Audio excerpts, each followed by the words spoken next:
أسرار ما يفعله الشجاع الأقرع يوم القيامة مع هذا الرجل.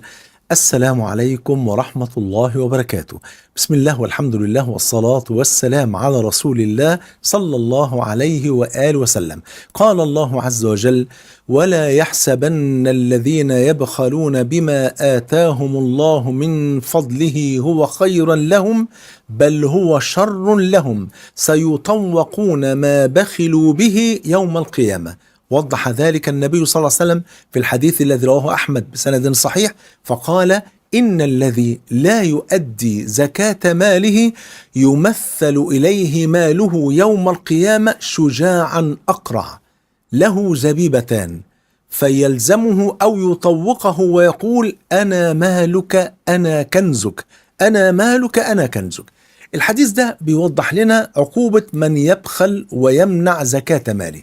فالنبي أخبر صلى الله عليه وسلم إن اللي يمنع زكاة ماله بيمثل له يوم القيامة المال نفسه اللي هو بخل به، يمثل له نفس المال بس في صورة شجاع أقرع. إيه الشجاع الأقرع؟ الشجاع هو الحية العظيمة الذكر، حية لكنها ذكر وضخمة جدا، وهي من أخطر أنواع الحيات. أقرع يعني سقط بعض الشعيرات اللي موجودة عند راسه دي، ودي علامة على كبر سنه وشدة سمه، ودي كناية عن شدة سموم الأفعى ديت وشدة الهلاك اللي هي فيه.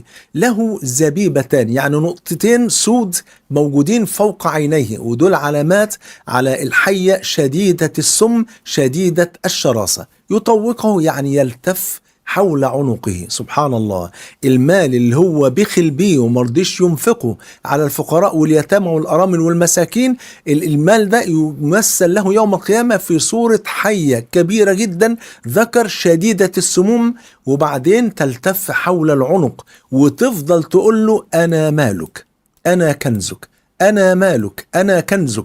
يصبح بقى في المنظر ده طول ما هو واقف في أرض المحشر يوم القيامة، لو هيقف بقى 10 سنين 20 سنة 1000 سنة لحد ما يوصل لإيه 50,000 سنة. سأل سائل بعذاب واقع للكافرين ليس له دافع من الله ذي المعارج، تعرج الملائكة والروح إليه في يوم كان مقداره 50,000 سنة. فلو وقف 20,000 سنة يفضل الحية دي تلدغه 20,000 سنة.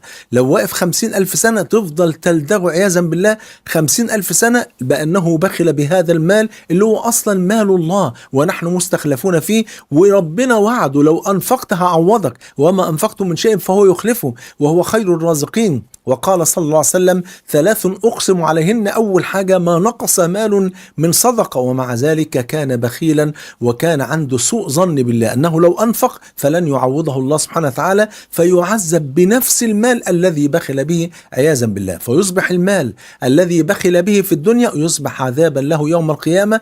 عشان كده يجب على كل مسلم أنه يخرج زكاة ماله، لأن الزكاة حق واجب في المال حتى لا يتحول المال إلى حية مخيفة تلازم الإنسان وتلدغه في أرض المحشر. عافانا الله وإياكم، جمعني الله وإياكم مع الحبيب المصطفى صلى الله عليه وآله وسلم في الفردوس الأعلى. بحبكم في الله، والسلام عليكم ورحمة الله وبركاته.